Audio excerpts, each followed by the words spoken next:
Today I'm just going to give you a little bit of an update on the status of the Mighty Nissan Patrol.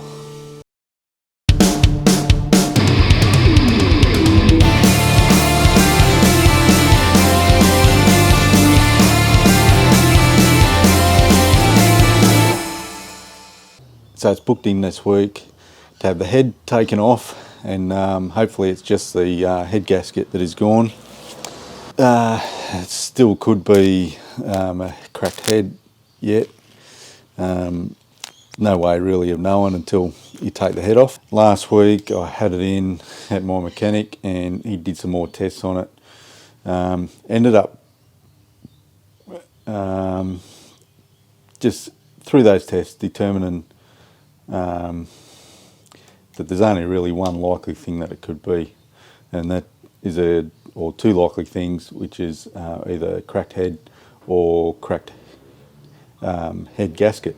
So let's hope that it's just the head gasket that is gone, because that'll save me about $2,000. So I'll run you through what the car's doing again, just so if you've got symptoms like this, you've got a GU Patrol and you've got symptoms, maybe you could diagnose a similar thing. So as soon as you start the car up, I don't have any problems with the temperature gauge on the dash.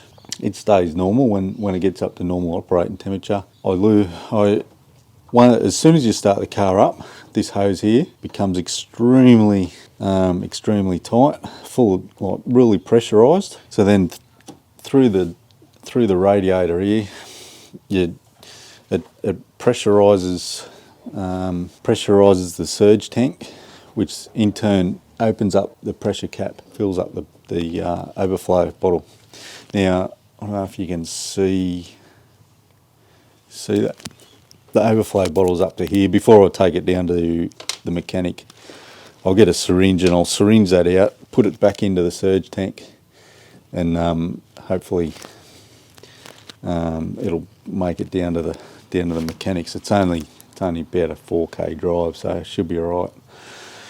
Now if you take this cap off, I'll guarantee you'll probably hear that there's still a little bit of pressure in this. I haven't driven this since I got it back from the mechanics. What day was that? That was last Tuesday. Today's Saturday. So if I undo this, it's probably going to be, yeah, you could hear a little bit of pressure release there. That pressure release shouldn't really happen. My understanding is that once you turn the ignition off and the engine starts cooling down, then creates a vacuum effect. So all the coolant that's in this overflow should suck back through this hose and back into the system. So you shouldn't have to top it up. In my case, that's not happening. While you're driving it, this is pressurising and pushing coolant into here, and it is overflowing out of the top of this. There's a little overflow thing over there, so coolant comes out of there. So that's how you lose coolant. The coolant comes out of there, and even if it does suck back into the reservoir here, you're still not sucking back all the coolant that you've lost into there.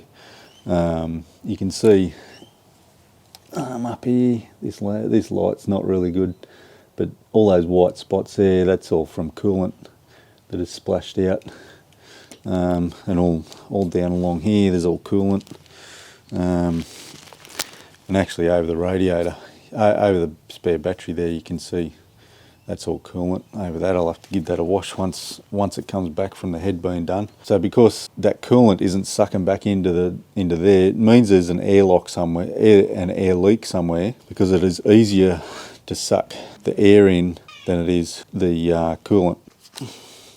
Alrighty, just that was just a little quick update on what's happening with the old girl, and I hope I didn't bore you too much, but there might be some information in there that might help other patrol owners pertaining to whether they've got a cracked head and why they're losing coolant. first thing you do really is replace your radiator caps. They do wear out. I replaced these ones, and then when I had it at the mechanic, he actually put a higher pressure cap on. I'm just hoping that would help between here and there with coolant loss. So there you have it. The old girl's going into the shop on a week Monday, which today's Sunday, so another week's time.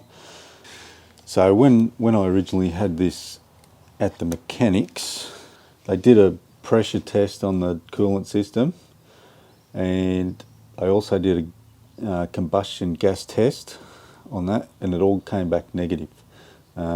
So which is why it's sort of taken so long, because it's really hard to diagnose. So if you do suspect that you've got head gasket troubles and you're losing coolant, and your mechanic says everything's okay, just keep at it.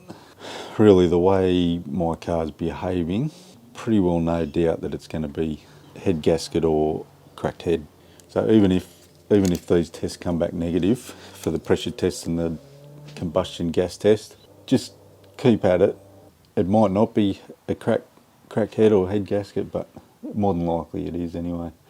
I've read a lot of things online, a lot of forums online about these tests being done, and it's still being a tiny little leak in the head gasket. So rightio, I hope you got something out of the video. It's just a short and sweet one today, or hopefully it comes out short. I hope I didn't bore you too much for the people who don't have a patrol. And thanks for watching. I'll update you again on the truck after she comes back from the mechanics. Hopefully the news isn't all bad. Alright, thanks for watching.